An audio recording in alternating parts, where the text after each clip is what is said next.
अगर आपके पास career AC है तो इसका रिमोट का फीचर्स आपको बिल्कुल जानना चाहिए कि इस तरह से कैरियर एसी के रिमोट को यूज़ किया जाता है, जिससे आपको बहुत सारा फीचर्स का आइडिया हो पाएगा। तो सबसे पहले नॉर्मली ऊपर का में जो हम लोग का एरो है टेम्परेचर कंट्रोल करने के लिए, उस टेम्परेचर को आप बहुत आसानी से कंट्रोल कर सकते हो। जितना टेम्परेचर डाउन कीजिएगा उतना कूलिंग ज़्यादा होगा, टेम्परेचर ज़्यादा कीजिएगा तो कूलिंग कम होगा।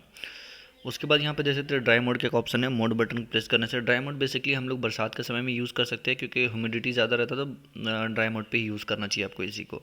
उसके बाद लास्ट में एक हीट मोड का एक ऑप्शन आता है। हीट मोड बेसिकली हम लोगों का जो एसी हॉट एंड कूल रहेगा उसी में वर्क करेगा, और जो एसी हॉट एंड कूल नहीं रहेगा तो हीट मोड वर्क नहीं करेगा। उसके बाद एक ऑटो मोड आता है। ऑटो मोड में नॉर्मली एसी अपने अकॉर्डिंग काम करेगा। उसके बाद फ़ैन मोड है। फ़ैन मोड में सिर्फ पंखा चलेगा, कूलिंग नहीं करेगा। उसके बाद एक कूल मोड भी आता है आपका मोड बटन में। तो कूल मोड काफ़ी बेस्ट होता है, जो लेफ्ट साइड में ऑटो के नीचे है हम लोगों का।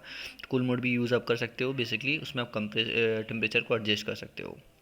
उसके बाद फ़ैन का स्पीड को आप नॉर्मली कम और ज़्यादा कर सकते हो फ़ैन वाला बटन को प्रेस करके।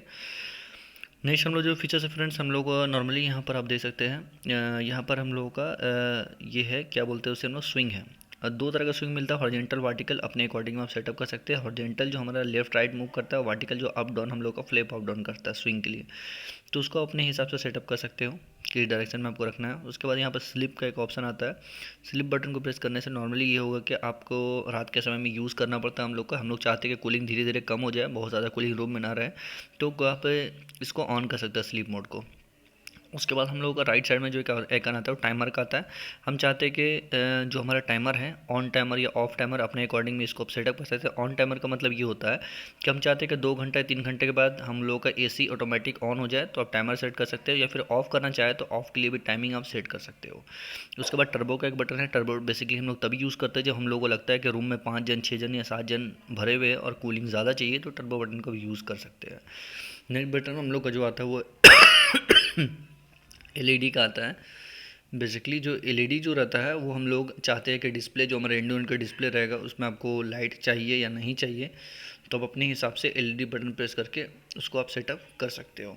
तो वो भी काफ़ी कमाल का फीचर्स होता है, उसको भी आपको देख करके यूज़ करना चाहिए एलईडी बटन को। मुझे तो काफ़ी कमाल का लगता है कि हम लोग को बहुत बार ये चीज़ होता है कि भाई हम लोग को डिस्प्ले में जो एलईडी रहता है उसको हम लोगों को रात में सोने में डिस्टर्ब होता है, तो एलईडी बटन को यूज़ कर सकते हैं। फॉलो मी का ऑप्शन एक दिया हुआ है। फॉलो मी बेसिकली ज़्यादा यूज़ नहीं होता है। दो फीचर्स, एक फॉलो मी हमारा हो गया, लास्ट में हमारा माई मोड का एक ऑप्शन है। माई मोड में बेसिकली बहुत ज़्यादा कोई यूज़ नहीं करता। माई मोड में ऑटोमेटिक टेम्परेचर सेट हो जाता है 26 में, तो इस तरह से आप कंट्रोल कर सकते हो। बाकी सारा फीचर्स उम्मीद करता हूँ वीडियो आपको काफ़ी पसंद आया होगा। इससे आपको अच्छा खासा नॉलेज मिला होगा कि कैरियर एसी के रिमोट को किस तरह से यूज़ किया जाता है और क्या क्या इसमें फीचर्स होता है।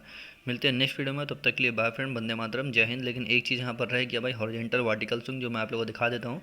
ये फ्लिप जो हमारा है वर्टिकल स्विंग है, और अंदर के साइड में जो रहता है वो हमारा हॉरिजेंटल स्विंग होता है।